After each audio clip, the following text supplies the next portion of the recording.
আসসালামু আলাইকুম। আলাপচারিতায় আপনাদের সকলকে আমন্ত্রণ জানাচ্ছি। তরুণ ঘোষ, কাল রাতে দিল্লিতে যে বৈঠকটার কথা বলছিলাম রাতের ভিডিওতে, সেই বৈঠকে আপাতত ঠিক হয়েছে যে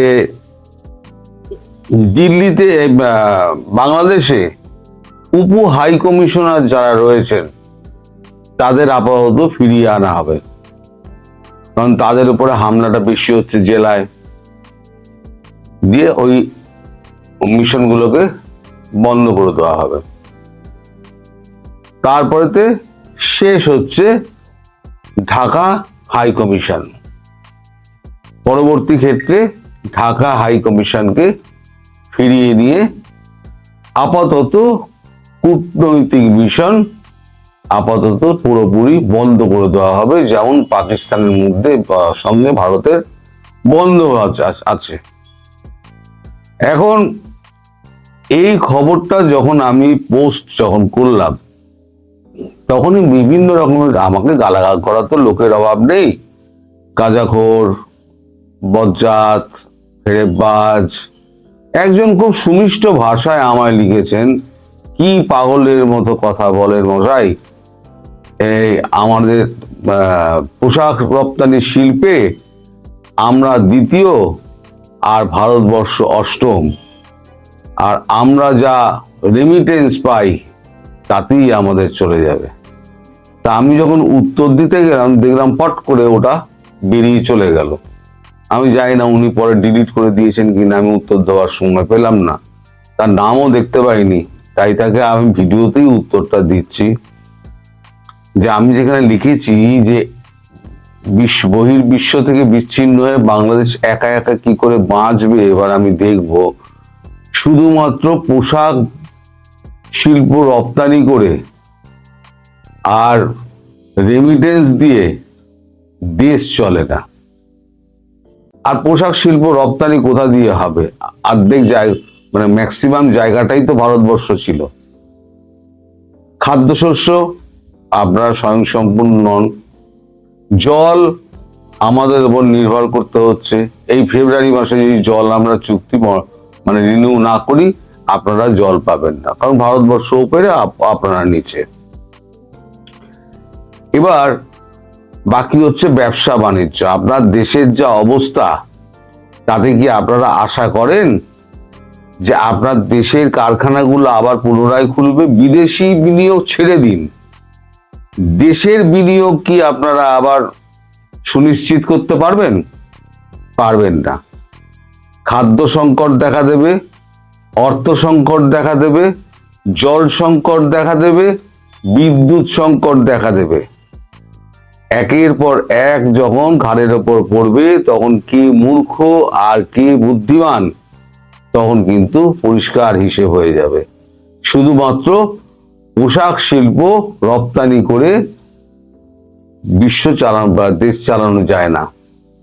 তাহলে পরে আমেরিকা একা একাই বেঁচে থাকতো। একটা প্রশ্ন উঠেছিল, ভারতের সঙ্গে আমেরিকা যখন গন্ডগোল হয়, আমেরিকাকে ছাড়া সারা বিশ্ব বাঁচবে, আমেরিকা কি সারা বিশ্ব ছাড়া বাঁচতে পারবে? রাজনৈতিক ক্ষেত্রে, দেশের ক্ষেত্রে সেই একই ব্যাপার, একে অপরের ওপরে নির্ভরশীল। আমরা যে বাংলাদেশের ওপরে কিছুটা নির্ভরশীল ছিলাম না তা নয়, আমরা কিছুটা নির্ভরশীল ছিলাম, কিন্তু তুলনায় কম। আমরা যদি 10% হতাম, 90% আপনারা হতেন।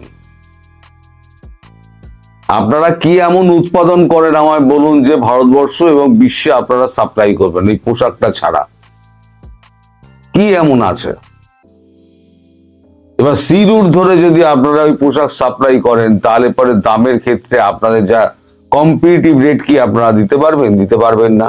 ফলে এই যে দ্বিতীয় স্থানের গর্ব যেটা করছেন না, দেখবেন একেবারে অন্তিম স্থানে নেমে আসবে, আর বাংলাদেশের পোশাক শিল্পের বাকিটাও ধ্বংস হয়ে যাবে। আপনারা নিজে হাতে ধ্বংস করবেন। তা যাই হোক, ওনার কথার অনেক জবাব দিয়েছি, এবার আসল ঘটনায় আসা যাক।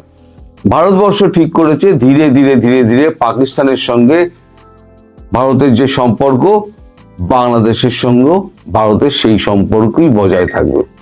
শেখ হাসিনা গতকালকে একটা মন্তব্য করেছেন, এই নাইকে একটা সাক্ষাৎকার দিয়েছেন, সেখানে তিনি বলেছেন যে এই সমস্ত কিছুর জন্য দায়ী হচ্ছে ইউনূস সরকার।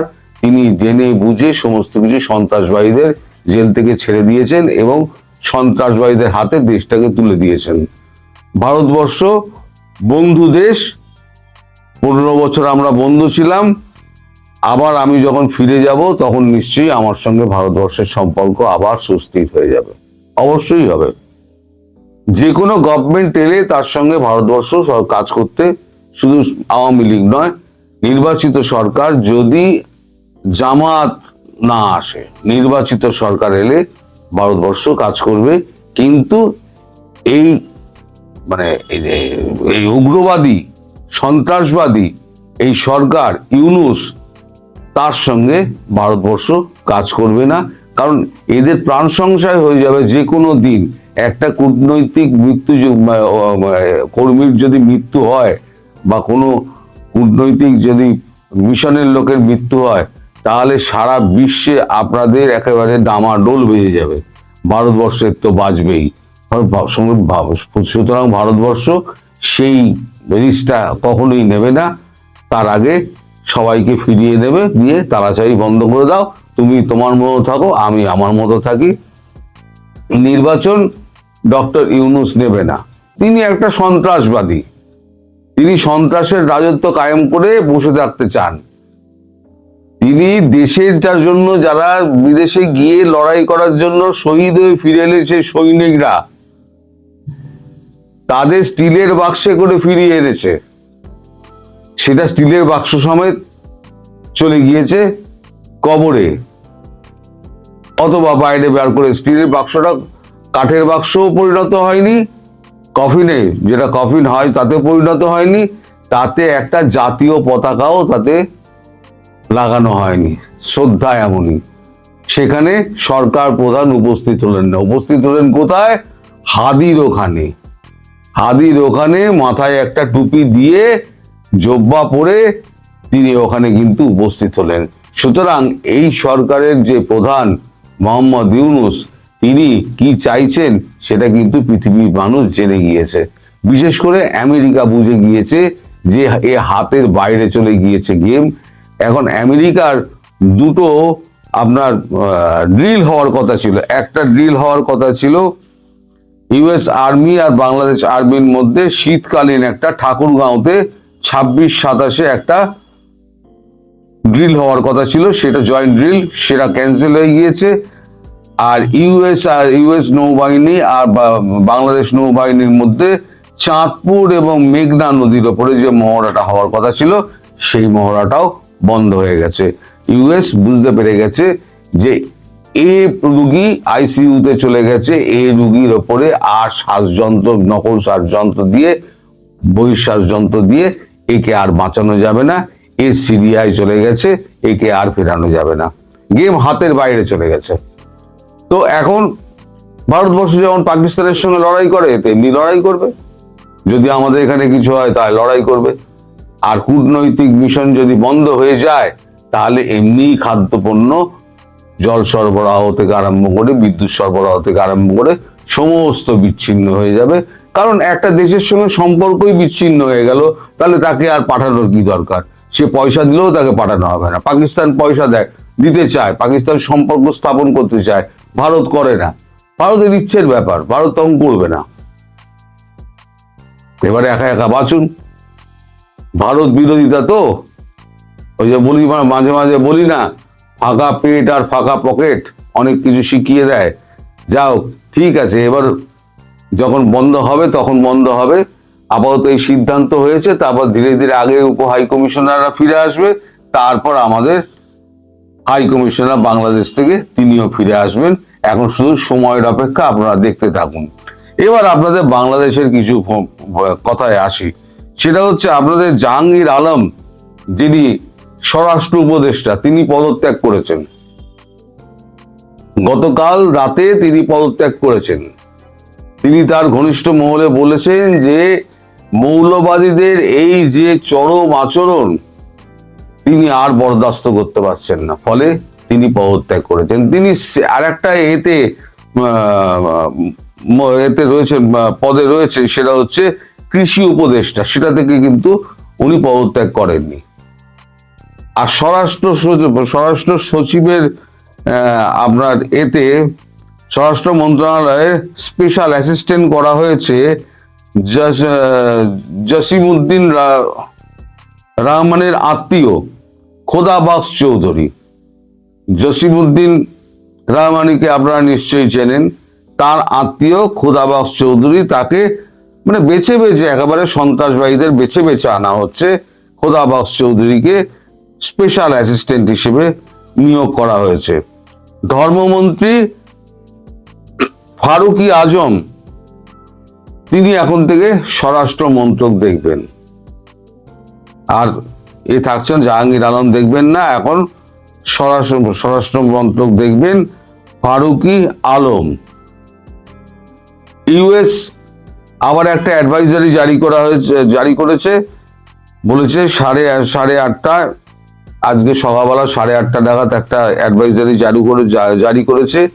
যারা ওখানে স্বল্প সময়ের জন্য গিয়েছেন তারা দ্রুত সময়ের মধ্যে ফিরে আসুন, আর যারা দীর্ঘ সময়ের জন্য ওখানে কাজে আছেন তাদের ম্যাক্সিমাম আমরা ফিরিয়ে নিয়েছি। যারা খুব প্রয়োজনে রয়েছেন তারা নেহাত কাজ ছাড়া ঘরের বাইরে বার হবেন না। এখন পাকিস্তান টাইমস একটা খবর করেছে,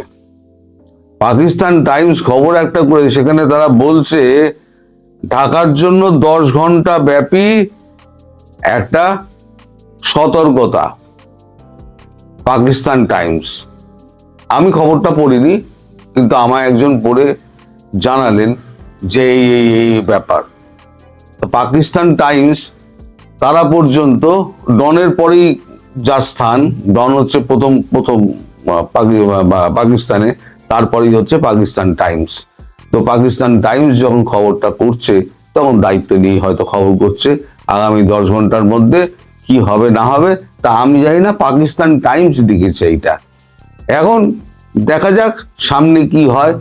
আমি তো গাঁজাবাজ গুলিবাজ যা পারি আমি বলে দিই, এবার যখন এক এক করে সত্যি প্রমাণিত হবে তখন ভুক্তভোগী কি হবে? এই গাঁজাবাজ হবে না, এই কি বলে গাঁজাখোর হবে না, মিথ্যেবাদীও হবে না, আর বেকুবও হবে না, হবেন কে? আপনারাই তখন কাড্ডায় পড়বেন। সবাইকে তখন বরাবরের মতো ধন্যবাদ জানিয়ে আমিও